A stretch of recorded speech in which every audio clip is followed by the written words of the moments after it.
for our Dharma talk this morning, John Giduck.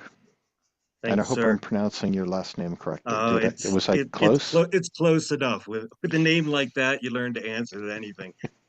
I appreciate you having me. I appreciate everyone being willing to listen to me, and I really appreciate your very kind words.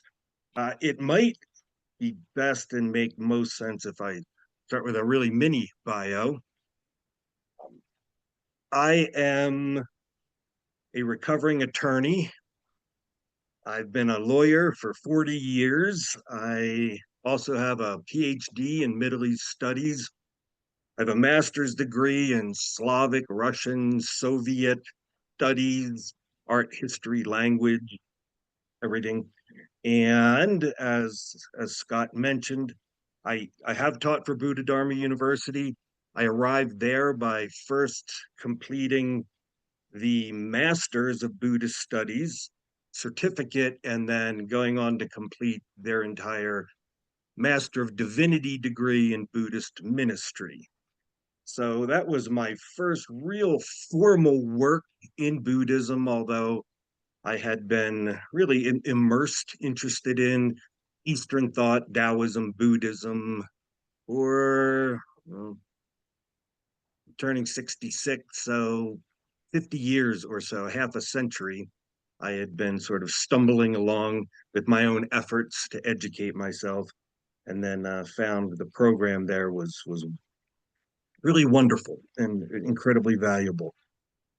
So with the academic side of my life, I tend to take, although this is not always really truly Buddhist and not always, if ever, Zen, I take a very Western scholarly approach to a lot of things, which means I like to research things to death.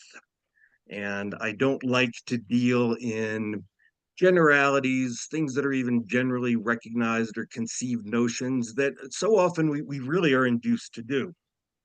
The lawyer in me wants to analyze things to death. And so I wanted to talk today, bringing both of those to bear with regard to the notion of enlightenment.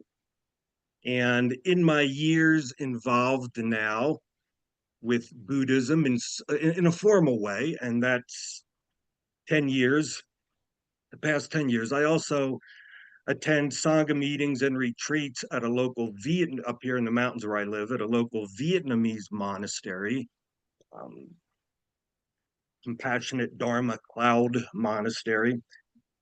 And I find that many times we Buddhists, we will focus on so many things about Buddhism, the value it brings to us in our personal lives, how we handle different situations, how we handle stresses, how we handle death, how we handle illness, how we handle traffic, and all the benefits that Buddhism brings us with regard to those many things.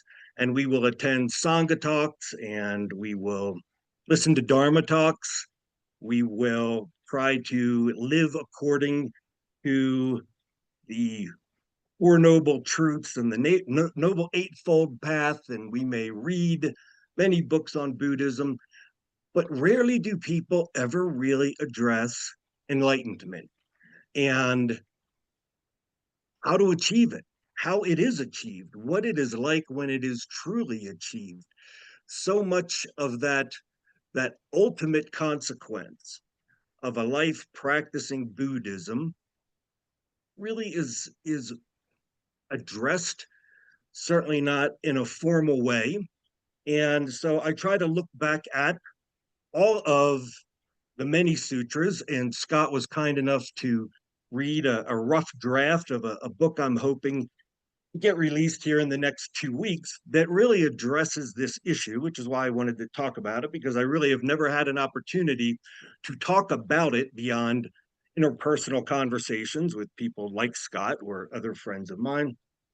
And that is just what is enlightenment and how is it attained? The Buddha himself, interestingly, if you really search, did not like to give actual definitions or explanations of what enlightenment was. He was much better at explaining what enlightenment was not. And the first rule of scholarship, I've been a doctoral studies professor for the last 10 or 11 years, that I always force on my students is define your terms. Always define your terms. Otherwise, you never know whether everyone's talking about the same thing, whether everyone has the same concept. So what exactly is enlightenment? Given the really little bit of time we have, and you quickly realize I could talk on this for hours and hours and probably need hours to adequately communicate the main points I would like to. I'm going to jump beyond that and just say, okay, we can find definitions of enlightenment. They're in many treatises, many books, lots of Dharma talks. But again, the Buddha himself really did not like to commit to a comprehensive definition of enlightenment. Then we address the question of how does one attain enlightenment? And the Buddha left us with two basic approaches, and that is sudden insight and gradual cultivation. As probably everyone in this group knows, sudden insight is what is, for lack of a better term, I'm just going to try and put these things into really modernistic type Western terms. Sudden insight is championed by the Mahayana side of Buddhism, and gradual cultivation is what is followed by and believed by the Theravadins, or what the Mahayana call the Hinayana. And of course, everyone knows the two mean great vehicle and lesser vehicle. So the first thing to ask is, what is sudden insight? The Buddha himself left us with, I would say, a fairly almost un-Buddhist judgmental notion that sudden insight is superior, while those who are forced to engage in gradual cultivation, who come along insight little by little by little, whether it is over the course of an entire lifetime, or for those who believe in rebirth, Scott, whether it is the result of many lifetimes. And the Buddha called them middling to inferior in terms of Buddhist practitioners and people who really possess the ability to ever attain enlightenment. And he even had, well, at least one sutra, if not more, where he would teach to the superior people the things they needed to know to attain sudden insight first. And then it was almost like a teacher doing a review before a test, where he's just going to give a little bit of information to the really smart students and then let them out of the room and keep all the slower ones there, where he's then going to painstakingly kind of hand feed them information.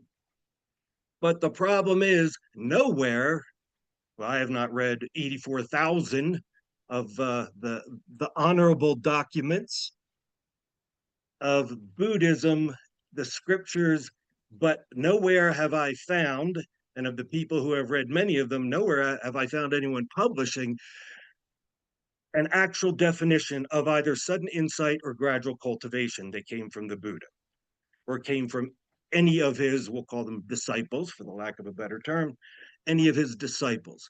So for 2,600 years, people have been left to have a general notion that sudden insight means someone's just walking down the street one day, perhaps someone who's never contemplated the meaning of life for even a second, and then bang, like a lightning bolt, he is enlightened. And gradual cultivation has left people with the notion that if you just continue in your practice, you can do the same practice every day, whether you're a monk locked away or a nun locked away in a remote monastery, or you're one of us more average people here in a Western country, and you work your job and you go to the Sangha and you study and you try to develop, you and you meditate, you do all those things. Eventually, maybe one day, you will get there. It'll be that final corner you turn, and everything will become clear. And it will happen in a typical learning curve fashion where, with time and practice, you continue to improve and improve. The problem is, if you look at it from a truly human perspective, that is not the way human beings really attain any high level of ascendancy in anything. And I have spent a lot of time, for instance, researching so many of the journals and the studies that corporations and business experts have done just on employees and how employees improve from the beginning and they reach a certain point, and then where do they hit a plateau and why do they hit a plateau, and do they descend, then do they improve, and what it takes for that. I have looked at the same thing with regard to athletics, human development, and everything that I read, even talking to and studying theologists of Buddhism and other religions, everything points to human beings attaining the highest levels of ascendancy, even spiritual ascendancy, the same way. There's a certain model, and I call it SIEP, which is a staggered incremental enlightenment process. What that means is that human beings, we tend to do well at the beginning of things, and then we'll hit a little plateau. If we continue to just work at it, we may see another little rise, but it is effectively a sawtooth model. That's why there's a sawtooth model. And then we'll come down and we may have a lower plateau, then we'll come up. Over time, with those plateaus and those decremental periods, you have incremental periods, decremental periods. Over time, we will continue to improve, but we won't continue to improve if we just do the same thing all the time. Everything about the world, the earth, the universe, human beings, our own cell functions, for anybody who's in biology and physiology, our own cell functions, women's biology works on a lunar month, a 29.5 day circa monthly process. And the more you study it, the more you realize just how true this is. And so now I'll add a little bit more from my bio. A long time ago, I was a competitive Olympic weightlifter, and I had done pretty well in various national championships. I spent some time at the Olympic Training Center with the weightlifting team, and early on, I got to spend a lot of time. I was only a teenager with a young man then who had just taken a silver medal in the 1976 Olympics. And through him and the coach and trainer of the Olympic team and so many other top level people I got to be around, I learned that not only lifters, and then time at the Olympic Training Center taught me all athletes follow a monthly cycle. And that is the only way they get better and better. Because if, for instance, for anybody who's ever been an athlete, if anybody's ever lifted weights, or you've been somebody who jogs, if you go do the same thing every day, you're never going to advance beyond that level. And you may find that you even drop below that level over time. The human body, the human mind, the human spirit has to be cycled. It has to be allowed to follow a cycle. Otherwise, it can't grow over the long term. So, what lifters learn, and this applies again to martial artists, it applies to people in academia, human development. I mentioned Dr. Philip Kerman, and I'm going to get back to him in a little bit. They've come to realize that there's only a certain way human beings advance. And again, only a certain way we can advance to the highest levels of ascendancy.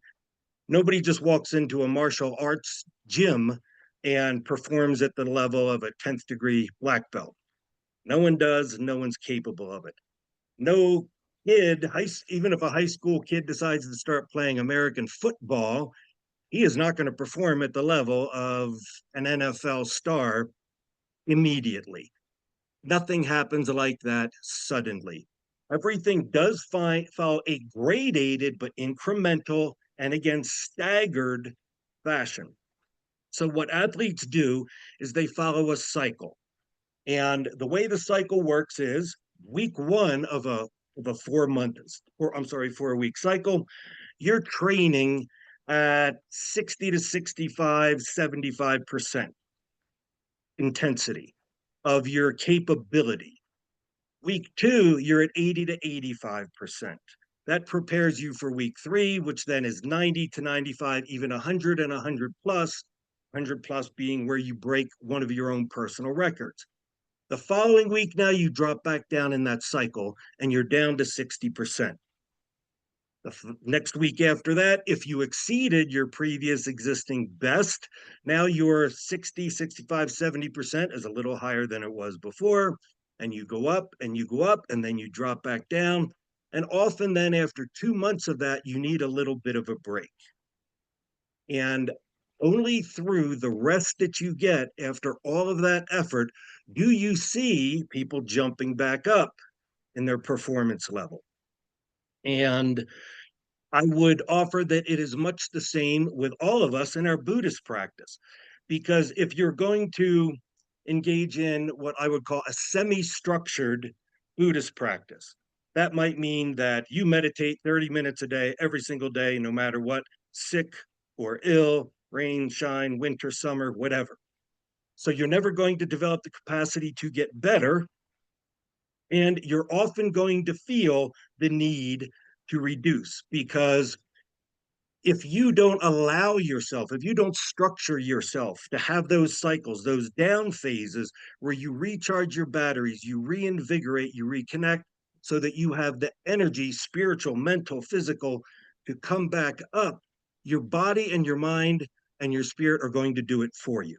For anybody who's ever tried to exercise regularly, if you don't cycle your exercising, your body's just going to reach points where it hits a wall and physically you won't be able to continue to perform, and at a certain point you just physically can't make yourself do it. You lose all mental motivation as well. The same is true for us in our Buddhist practices, because we can only, again, if you're someone who is totally committed to it and you think of what you're like at your best, because if you don't structure it, if you don't create your own cycles, your body, your mind, your spirit are going to give you those cycles. And you will have periods where you're really excited, you're really invigorated, and you're going to meditate 2 or 3 times a day. And you may add chanting, and you may make sure you get on the Sangha meeting every Saturday, and you're going to attend the retreats, and you're at that peak. But no one can really hold that peak in a really committed fashion forever. And if you don't, then your body, your mind, your spirit, they are going to give you that cycle. Again, the weightlifting analogy is always the easiest for me, because if you, for instance, try to train to peak level, best you can do is bench press 425 pounds. You try to do that every day, you might last for 2 months and then your body's going to crash. And all of a sudden you can't do more than 350 and you're frustrated, you're aggravated. So you try to train even more. And so your decremental phase drops even lower and your plateau lasts longer. So even for us in a Buddhist practice, we can benefit from the notion of, if we choose to, getting further along the path toward enlightenment. And again, I'm not saying that everyone should have the attachment and the craving to attaining enlightenment, if that's even possible, but you put yourself on a path toward things. Like somebody who ever wanted to be a lawyer or a doctor or a priest, you put yourself on a path toward things. We don't have control over how they ultimately work out. Life has other plans for people who believe in God and destiny. That often has other plans. You look at some of the top people in technology, Mark Zuckerberg, Bill Gates, Steve Jobs, all of them are college dropouts. None of them started college, all of them pretty brilliant guys. None of them started college with the notion that they were going to drop out. Bill Murray, the actor comedian, was a pre med student at Regis College here in Denver that I used to teach at, and he dropped out. All of these guys went on to great success and fame. So all you can do is put yourself on a path towards something. do the best you can, keep your eye on the path. Everyone knows the old Zen story, the parable about the master who says to the young samurai, if you have one eye fixed on your destination, on your goal, you only have one eye left with which to find your way. We can just put ourselves on a path towards something, but we can definitely be working in a fashion, if I can call it working, in a fashion that allows us greater epiphanies.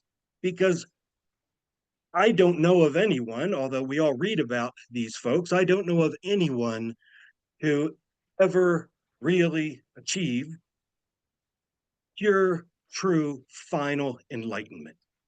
We all have these little intermittent enlightenments, this moment, this epiphany, this recognition. But the hard part then, and this is where we get into the 12th century Korean monk Chinul, the hard part then, once you've attained a level of enlightenment, is maintaining it. So Chinul took the notions of sudden enlightenment and gradual cultivation, and he kind of stood them on their head. He said, okay, once you've attained enlightenment, now the real work begins, because we all are still living a physical existence in these physical bodies, in this physical world. And the hardest thing is to maintain that enlightenment.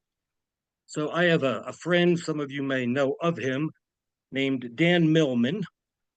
Dan is famous for, well, the first book he ever wrote that is still probably his most famous book. He went on to write 16 others. His first book was called The Way of the Peaceful Warrior.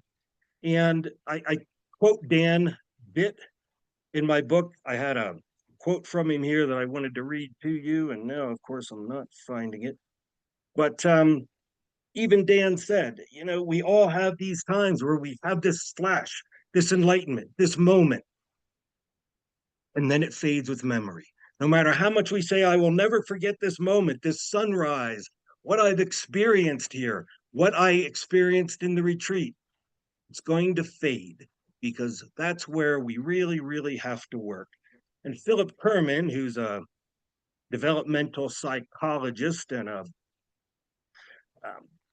his real focus was on the morality of psychology. Oh, wait, here. I'll read you Dan's quote, and then I'm going to tell you one from Philip, and then I'll wrap up. Dan wrote in a conversation I was having with him, and I asked him to send this in an email. For those who experience a breakthrough moment, it becomes a powerful, mind expanding experience, but the intensity fades to a memory. That's where the real work begins for us all. And Philip Kerman, who is not only a top level psychologist in this sort of moral thought and spiritual development, but a very spiritual practicing Jew, he said, no one just turns the light on in an instant. Important metaphor for us. First, you have to learn to stand, then walk, then grow tall enough to get a stool. After that, you have to develop the desire to turn the light on. But even that does not result in illumination. You have to figure out how to do it, stand up on the stool, reach up to the switch, and finally turn it on. And he concluded by saying to me, that's just the way the spiritual mop flops. So, with all that said, again, racing through things, in conclusion, I would say for everyone, give some thought, perhaps for the first time, you may have ever given real thought to it, to how structured, unstructured, or semi-structured your Buddhist practice really is. Are you allowing the natural cycles of your mind, your body, your spirit to take over the how you do this, to dictate to you the times where you're going to have a mandatory rest period, if you will, a decrement where you're going to have to step back for a while because you just don't have the energy, or you find yourself prioritizing other things. You have to really examine the decisions you make when you find yourself not continuing to engage in your Buddhist practice. Do you have a completely unstructured practice where you just do whatever you feel you're in the mood to do on any given day? And if that's nothing, that's nothing. Or do you have a appropriately structured practice where you factor in the times where you're going to allow yourself to step back a little bit and never feel guilty about it. Simply recognize that, as with every undertaking of human beings, in order to attain the highest level of ascendancy and performance, everything about you is just going to need a break sometimes. And so when you need that break, you simply take it. So thank you all for listening.